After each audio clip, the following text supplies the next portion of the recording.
ఈ వీడియోలో ఎక్కడో ఒక చోటలో ఫ్యాన్స్ యొక్క మనోభావాలు దెబ్బతినే ఛాన్స్ ఉంది. మూవీలో ఉండే ఇద్దరు స్టార్స్ కంటే ఆ ఫిల్మ్ బై ఎస్ఎస్ రాజమౌళి అన్న పేరు చూసి సినిమా చూడడానికి వచ్చిన వాళ్ళే ఎక్కువ. అయితే బ్రాండ్ పరంగా చెప్పాలంటే గేమ్ చేంజర్కే ఇంకా ఎక్కువ బెనిఫిట్ ఉంది. Audio Jungle. హాయ్, హలో, నమస్తే and welcome to news 3 people. ముందుగా ఒక చిన్న మాట ఏంటంటే 3K లైక్స్ టార్గెట్ని పూర్తి చేస్తే మన టాలీవుడ్ స్టార్స్ పాన్ ఇండియా ఉచ్చులో పడి వాళ్ళ ప్రైమ్ టైంని వేస్ట్ చేసుకుంటున్నారు అనే టాపిక్ మీద వీడియో చేస్తాను. In case 5K likes target కానీ కంప్లీట్ అయితే సీక్వెల్స్ వల్ల వస్తున్న సమస్యల కోసం ఇంకో వీడియో చేస్తా. ఆల్సో మీకు ఏ కాంటెంట్ అనేది ఇంట్రెస్టింగ్గా అనిపించిందో కూడా కింద కామెంట్స్లో చెప్పండి. అండ్ ముందే చెప్పేస్తున్న మరో పాయింట్ ఏంటంటే ఈ వీడియోలో ఎక్కడో ఒక చోటలో ఫ్యాన్స్ యొక్క మనోభావాలు దెబ్బతినే ఛాన్స్ ఉంది. సో ఒక యాక్టర్‌కి అభిమానిగా కాకుండా ఒక కామన్ ఫిల్మ్ లవర్‌గా ఉంటూ ఈ వీడియో చూడండి. ఓకే. ఆర్ఆర్ఆర్ టైటిల్‌కి అసలు మీనింగ్ ఏంటంటే రణం, రౌద్రం, రుధిరం. కానీ బ్యాక్ ఎండ్ మీనింగ్ ఏంటంటే రామ్ చరణ్, రాజమౌళి, రామారావు. తెలుగు స్టేట్స్ అండ్ తెలుగు వెర్షన్‌లోని ఎస్ఎస్ రాజమౌళి గారి మూవీ అనే బ్రాండ్‌తో పాటు after a long long long time ఇద్దరు స్టార్ యాక్టర్స్ కలిసి ఒక మల్టీ స్టారర్ చెయ్యడం. అందుకే చాలా హైప్ అనేది క్రియేట్ అయ్యింది.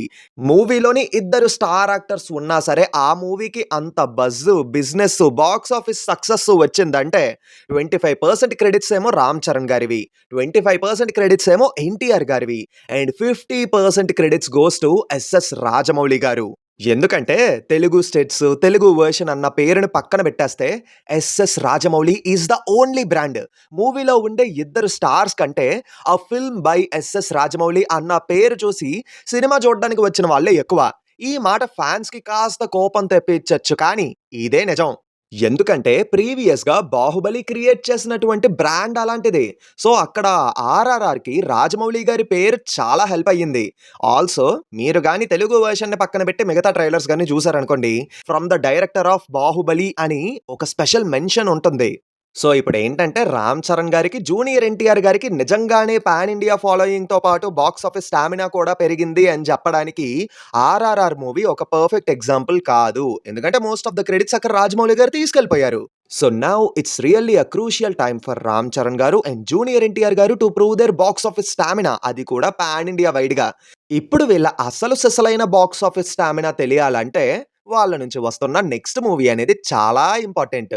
సో 'ఆర్ఆర్ఆర్' రిలీజ్ అవ్వక ముందే రామ్ చరణ్ గారి నెక్స్ట్ మూవీ, అది కూడా డైరెక్టర్ శంకర్ గారి డైరెక్షన్‌లో ఉండబోతుందని చెప్పి అనౌన్స్‌మెంట్ ఇచ్చేశారు. ఇదిలాగుంటే అటువైపు ఎన్టీఆర్ గారు, అలాగే త్రివిక్రమ్ గారి కాంబినేషన్‌లో ఒక మూవీని అనౌన్స్ చేశారు. కానీ ఈ టైంలో ఈ మూవీ పడటం కరెక్ట్ కాదని, బాగా ప్రిపేర్ అయ్యి ఆ ప్రాజెక్ట్‌ని సెట్స్ మీదకి తీసుకొని వెళ్ళాలని ఆ ప్రాజెక్ట్‌ని కాస్త హోల్డ్‌లో పెట్టేశారు. అప్పుడే 'ఆర్ఆర్ఆర్' మూవీ రిలీజ్ అయ్యాక 2021 జూనియర్ ఎన్టీఆర్ గారి బర్త్‌డే రోజు కొరటాల శివ గారి డైరెక్షన్‌లో 'ఎన్టీఆర్ 30' ఉండబోతుందని చెప్పి అనౌన్స్‌మెంట్‌ని ఇచ్చారు. సో రామ్ చరణ్ గారి నెక్స్ట్ మూవీ శంకర్ గారి డైరెక్షన్‌లో, అదే 'గేమ్ చేంజర్'. ఇంకా ఎన్టీఆర్ గారి నెక్స్ట్ మూవీ కొరటాల శివ గారి డైరెక్షన్‌లో, అదే 'Devara'. And this film is going to be in 2 parts అట. ఎందుకంటే కథ డిమాండ్ చెయ్యడం వల్ల 2 పార్ట్స్ కింద ప్లాన్ చేశారని కొరటాల శివ గారే ఆఫీషియల్‌గా చెప్పడం జరిగింది. ఇక్కడ ట్విస్ట్ ఏంటంటే మావా, ఈ 2 మూవీస్‌లోని కొన్ని క్రేజీ కామన్ పాయింట్స్ ఉన్నాయన్నమాట.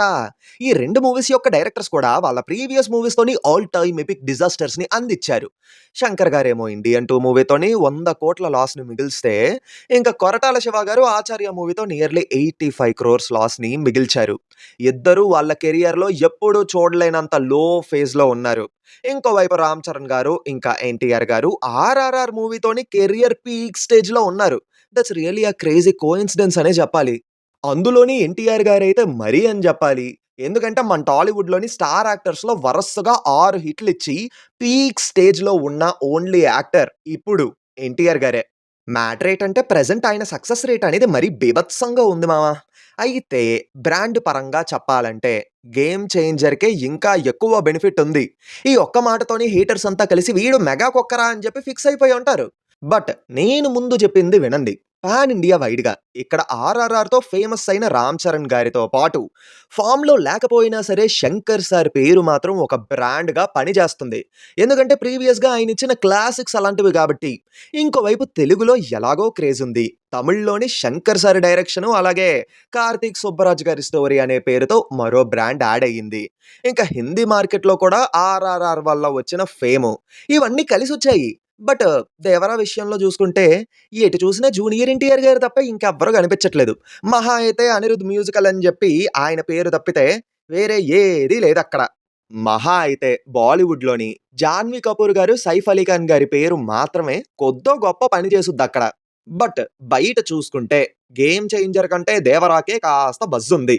ఎందుకంటే టైమ్ టు టైమ్ అప్‌డేట్స్ వస్తున్నాయి. 'గ్లింప్స్' అండ్ ఫస్ట్ సింగిల్ ఆడియన్స్‌ని ఇంప్రెస్ చేసింది. ఆల్సో వాళ్ళొక ప్లానింగ్‌తో ఉన్నారు. అండ్ పర్ఫెక్ట్ రిలీజ్ డేట్ కూడా ఉంది. అన్‌ఫార్చునేట్‌లీ 'గేమ్ చేంజర్‌కి' ఇవేవీ లేవు. రిలీజ్ చేసిన ఒక్క సాంగు డిసప్పాయింట్ జేసింది. గ్లింప్సు, టీజరు, ఫస్ట్ లుకులు లాంటివి ఏవీ లేవు. ఏవో లీక్ అయిన ఫుటేజులు తప్పితే అప్‌డేట్స్ మీద ఎలాంటి క్లారిటీ లేదు. రిలీజ్ డేట్ డిసెంబర్‌లో అన్నారు కానీ పర్టిక్యులర్‌గా ఒక డేట్‌తో ఆఫీషియల్ అనౌన్స్‌మెంట్ అయితే ఇవ్వలేదు. కానీ డిసెంబర్ రిలీజ్ డేట్ కన్ఫర్మ్‌డ్ అట. ఇప్పుడైతే ఇది కొంచెం స్ట్రాంగ్‌గా చెప్పగలను. ఇంకొక పాయింట్ ఏంటంటే ఒకానొక టైంలో ఈ మూవీ ఒకటుంది అని జనరల్ ఆడియన్స్ కూడా మర్చిపోయిన పరిస్థితికొచ్చేసింది. సో, నేను ప్రీవియస్‌గా చెప్పిన రీజన్ ప్రకారం 'దేవరా' కంటే 'గేమ్ చేంజర్' ఒక మెట్టు ముందున్నా సరే, ఇప్పుడు చెప్పిన రీజన్ ప్రకారం 'దేవరానే' 'గేమ్ చేంజర్' కంటే ఒక మెట్టు ముందుంది. పర్సనల్లీ నాకేంటంటే రెండిటి మీద ఈక్వల్ ఎక్స్‌పెక్టేషన్సే ఉన్నాయి. ఎందుకంటే రెండిటికి మైనస్‌లు అండ్ ప్లస్‌లు ఈక్వల్‌గానే ఉన్నాయి కాబట్టి. మరి బాక్స్ ఆఫీస్ మ్యాటర్ ఏంటి అంటారా? అందరూ 1000 సీఆర్ అని జెప్పి అరిచేత్తన్నారు గానీ, నిజానికి ఈ 2 మూవీస్‌కి 1000 సీఆర్ కొట్టే కెపాసిటీ చాలా తక్కువ. ఎందుకంటే ఈ 2 మూవీస్ ఏమైనా సక్సెస్‌ఫుల్ మూవీస్‌కి సీక్వెల్సా? ఎక్స్‌పెక్టేషన్స్ పెట్టుకొని పొలోమని థియేటర్‌లకొచ్చేయడానికి కాదు కదా! నిజంగానే కాంటెంట్ అనేది వర్క్ అయ్యి లాంగ్ రన్ ఎక్కువగా ఉంటే, లాంగ్వేజెస్ అన్నిటిలో కూడా బీభత్సంగా కలెక్షన్స్ వస్తేనే పాజిబుల్ అవ్వుద్ది. నిజానికి 95% వరకు పాజిబిలిటీ లేదు 1000 క్రోర్స్ కొడతారని. మేబీ ఆ 5% మనం జెప్పలేము.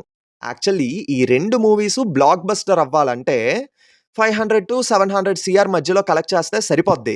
ఎందుకంటే ఎంత చూసుకున్నా ఈ 2 మూవీస్‌కి 250-300 వరకు మాత్రమే బిజినెస్ అయ్యే ఛాన్స్ ఉంది. సో, బ్రేక్ ఈవెన్‌ని అచీవ్ చేసి ప్రాఫిట్స్ రావాలంటే ఆ మాత్రం గ్రాస్ వచ్చినా సరిపోద్ది. ఇన్‌కేస్ 1000 సీఆర్ కొట్టే కెపాసిటీ ఉంది అని అనుకుంటే మూవీలో కాంటెంట్ అనేది స్ట్రాంగ్‌గా ఉండాలి. అండ్ మరొకటి సినిమా తీస్తే సరిపోదు. అన్ని లాంగ్వేజెస్‌లో కూడా ఈక్వల్‌గా ప్రమోట్ చేయాలి. ఏదో తూతూ మంత్రంగా ప్రమోట్ చేసేస్తే సరిపోద్దనుకుంటే కష్టమే ఇంక. పాజిటివ్ టాక్ వస్తే ప్రాబ్లమ్ ఉండదు. కానీ టాక్ చిన్నది తేడా వచ్చినా సరే దెబ్బైపోద్ది. సో, నేను చెప్పొచ్చేదేంటంటే 'ఆర్ఆర్ఆర్' మూవీ ద్వారా వీళ్ళిద్దరి బాక్స్ ఆఫీస్ స్టామినా పెరిగిపోయిందని అంచనా వెయ్యలేము. ఎందుకంటే అక్కడ రాజమౌళి గారున్నారు. బట్ ఇక్కడ ఆయనతో మూవీ కాదు కాబట్టి ఇప్పుడే వీళ్ళిద్దరి బాక్స్ ఆఫీస్ స్టామినా ఏంటో తెలిసిపోద్ది.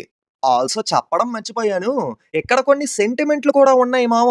రాజమౌళి గారితో మూవీ తీశాక వాళ్ళ నెక్స్ట్ మూవీస్ ఎప్పుడు ఫసక్కయిపోతూ వచ్చాయి. ఇంకోవైపు జూనియర్ ఎన్టీఆర్ గారేమో 'టెంపర్' మూవీ నుంచి ప్రీవియస్‌గా డిజాస్టర్స్ కొట్టిన డైరెక్టర్స్ పాలిట దేవుడిలా మారిపోయారు. ఇంకా మరొకటి 'గేమ్ చేంజర్' డిసెంబర్ 20న రావచ్చు అని ప్రెజెంట్ ఒక టాక్ ఉంది కదా! సో, 2016 అండ్ 17 ఈవెంట్స్ మళ్ళీ రిపీట్ అవుతాయని చెప్పి బయట జనం మాట్లాడుకుంటున్నారు. ఈ సెంటిమెంట్‌లు, సిట్యుయేషన్స్ ఏమో గాని, ఒక సగటు సినీ ప్రేమికుడిగా నేనొకటే చెప్పాలనుకుంటున్నాను.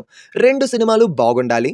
2 సినిమాలు పెద్ద హిట్స్ అవ్వాలి. అబ్బే! కెరియర్ ఏమైపోయినా పర్లేదు. టీఎఫ్ఐ బావుండాలి. అది విషయం. So, 'Devara' and 'game changer' ఈ 2 మూవీస్ మీద మీకున్న ఎక్స్‌పెక్టేషన్స్ ఏంటో తప్పకుండా కింద కామెంట్స్‌లో చెప్పండి. మర్చిపోకుండా ఈ వీడియోని లైక్ చేసి, షేర్ చేసి మా ఛానెల్‌ని సబ్స్క్రైబ్ చేసుకుంటారని కోరుకుంటున్నాం. మళ్ళీ కలుద్దాం. Until then take care and bye by.